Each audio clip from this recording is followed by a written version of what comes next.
What's good, fam? Agent O here with another action figure review.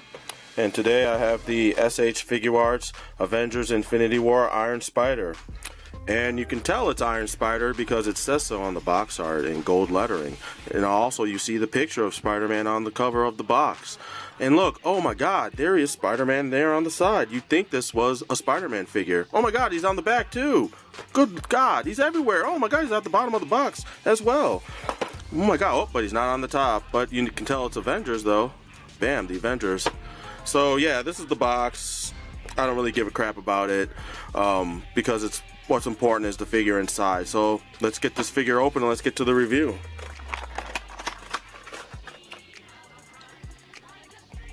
And here we have the Iron Spider. Right off the bat, I actually like this design better than his design from the comics. I think this design, it actually grew on me because at first, when I first saw it at the end of Homecoming, I did not care for it. But, whoops, I was going to get to that in a little bit. But, I dig this design. It's grown on me, much like the Black Panther's costume in his debut movie or his solo film.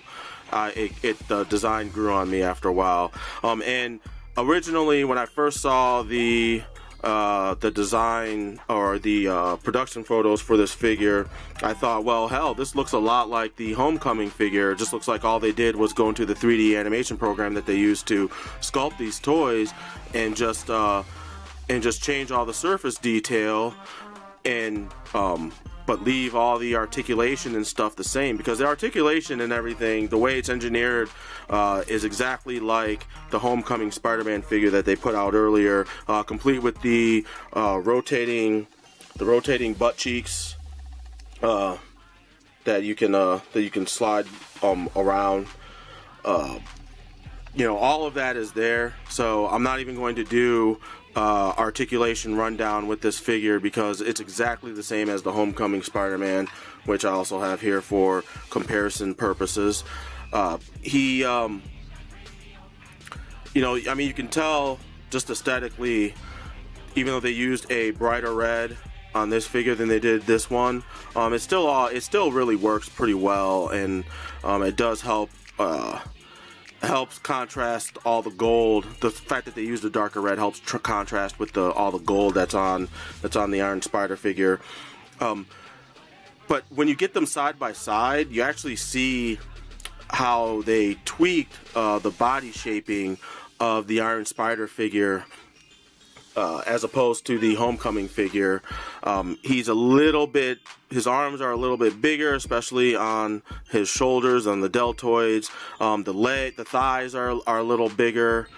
It looks like they used, you know, the same kind of, obviously they use the same kind of pelvis, but they even tweaked that too because his belt doesn't float as much as this one does. Like you can see how much this belt floats. Just sitting on his hips, and this one, it's still the same floaty belt, but it's not as you don't get as much movement, and at the same time that fact that it doesn't move around as much, it doesn't impede the you know, any of your posability as well, because of the way the hips are engineered on these figures. Even his web shooters, they still are rotatable like they are on the Homecoming figure, but they fit a lot more snugly on the forearms, and I think just overall it just makes for a better looking body type that they sculpted for this Spider-Man figure, more so than the Homecoming figure. The Homecoming figure is still really nice, and if you don't have them, if you have them separate, I mean, you're not going to care as much, and they still look pretty good. It's just something I noticed. Also, with the face, they used white paint instead of the silver that they used on the Homecoming. I still dig the silver, especially when you get it from certain angles, and I think it reflects really nicely. But I know some purists like the white, just the completely white eyes. I can go either way. Like I said, I like them both.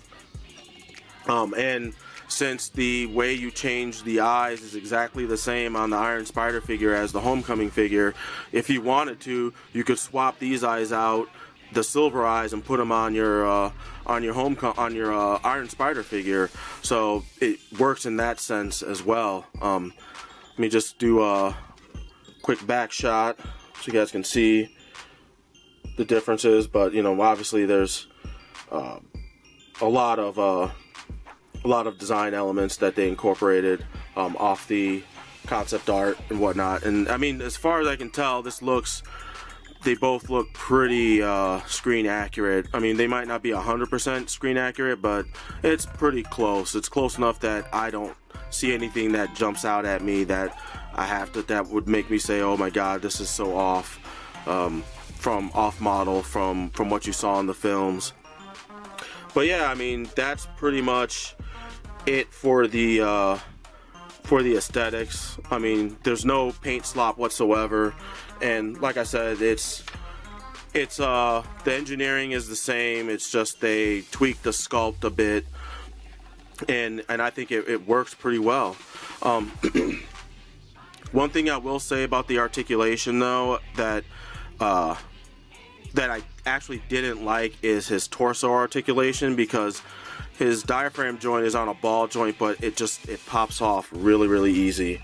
As you can see, it was like that out of the package. I don't know if that's an issue with just my figure and it's a QC thing. I just have to make sure that I'm pressing down as I'm rotating his torso so that it doesn't come off, it doesn't pop. But the articulation isn't bad. It's just you have to deal with that, with this thing popping off so easily. And that might be a fix that they incorporated because of the Homecoming figure. I remember watching D Amazing's review, and I remember him showing how his Homecoming figure had some kind of weird torso issue. I think he had broke it or something. Something happened to his that I know didn't happen to mine. And I don't know whether that was a QC thing, and I don't know whether that was just operator error on his part. So I don't know if that may be a fix for that, because maybe other people had that issue too. I don't know. Like I said, I mean, I'm really meticulous when it comes to taking care of my figures and stuff, because I don't want to pay all that money and then have it break over me acting stupid or something, or making a mistake. So I'm usually really careful with my stuff. So I didn't have any issues like that. And like I said, this whole torso thing might be a QC issue. I mean, you just see how easily it pops off. Yeah, keep in mind, if you get this figure and that happens, then maybe it's not a QC issue, and that's just the way they had it planned out for the figure. But yeah, that's something that I just don't care for. I wish it fit better in there. So anyway, other than that though, I think the rest of the articulation is pretty on point. Like I said, it's exactly like the Homecoming figure. So you know, you've got everything that needs to be double jointed is double jointed, and you've got really great range of motion all throughout this toy. So yeah, I'm gonna jump off of that and move on to the accessories. The accessories being namely his the Iron Spider spider arms, the Doc Ock arms. Well. And here they are. They do rotate. The upper arms do rotate a bit. The lower ones don't rotate as much as the upper ones do. I don't even think this one's supposed to rotate as far as it does, because this one it can only go this far, but this one goes all the way around. I don't even think it's supposed to do that. But as you can see on the back, you can see like the Spider-Man insignia on his back, and how this is gonna fit onto the Iron Spider figure.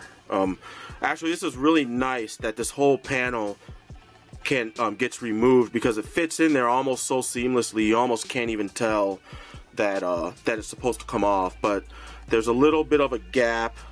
You can kind of see it where you can kind of dig your fingernail. See, I can't stand that. You can dig your fingernail in and kind of pop it out. I don't have cut my fingernail, so I can't really do it. So we'll just use a handy dandy little screwdriver, and you see it pops right out like that. And you've got the peg hole for the also for the Iron Spider, and also for the peg hole piece for posing it on the stand. It's the same size, and it just fits on like so, like that, really easy. And now you've got his Iron Spider arms. Now these arms, they're not like completely movie accurate, because the ends are supposed to have like sharp, almost like knife-like tips on the ends of the arms. So it's inaccurate in that sense. But if you can get past that, which it's not that huge of a deal to me, that it's not completely accurate to the film. They're not bad. They're not bad arms, and they do serve their purpose, and they work well enough. They could be better, actually. They're not, even though you've got articulation all throughout the arms, you don't have articulation where it comes into the base, where it fits into his back. I kind of wish these were on swivel joints as well, because I wanted to get poses where he's actually sitting on all four of the Iron Spider arms and not standing on his own. And you can do it. It just takes some finagling. I do have one image that I'll show where he's actually standing on all four of these, and not in any way the figure is involved itself. The other thing that I take issue with the Iron Spider arms is that these joints, or these points of articulation, are pretty loose. Loose in the sense that, like I said, if you're trying to stand it with the figure, it proves a little difficult.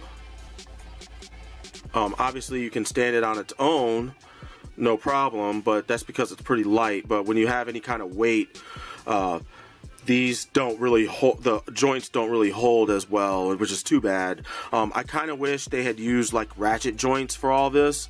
That would have really helped a lot. And when it comes to balancing this figure, that, and once again having ratchet joints right there at the base, I think they could have worked that into this, into how this all works. But that's kind of all I've got with the Iron Spider, with the Iron Spider limbs, so extra arms. Other than that, he kind of comes with all the stuff he usually comes with. He comes with the switchable eyes. He comes with the extra hands. The hands are exactly the same ones that come with Homecoming Spider-Man. He comes with the extra web piece, extra web effect pieces, the web line and the two web shooter effect pieces, and he comes with the peg hole stand for your Figuarts stand or your Figma stand, because it does work on both, like I showed in the last video. So if you haven't seen that video, definitely check it out, because it goes more in depth with the articulation and with the accessories, because these accessories are exactly the same. I would say the only difference with the web effects is they didn't use a clear plastic with the web effects like they did on the Homecoming Spider-Man. This is actually more a milky, translucent white. It's not completely clear, and I mean, this works just as well. I didn't have a problem with the other ones, the way they looked. I thought they looked good, and these still look good, even though it's more of a white, so it'll stand out a bit more. But other than that, that's kind of about it. This is going to be a short review, because I don't really, it's no point in going into what's already been covered, for me anyway. You know, once again, check out my previous video, and I think I covered the main issues with this figure. It's a solid figure overall, barring the torso issues, and like I said, I wish the Iron Spider arms were a bit better. They had, you know, would have worked a bit more on those. But yeah, that's gonna be it. leave your comments and your criticisms and your congratulations and, you know, your own personal critiques or how you feel about the figure if you're going to get it. If you dug the costume and the movie and you liked your fan of Spider-Man, I mean, I would say still get this figure. Just be wary of the things that I've warned you about if you still choose to get it. And yeah, that's gonna be pretty much it. You can catch me on Facebook, Agent Omega Man. Just type that in the search engine. I should be the only one that pops up. And like and subscribe on the video. Turn on your notifications, because I guess apparently that's what YouTube wants people to do now. Whenever we upload new stuff. And I will catch you guys on the next action figure review, which will be coming very soon. I'm Agent O, and I'm out. Peace.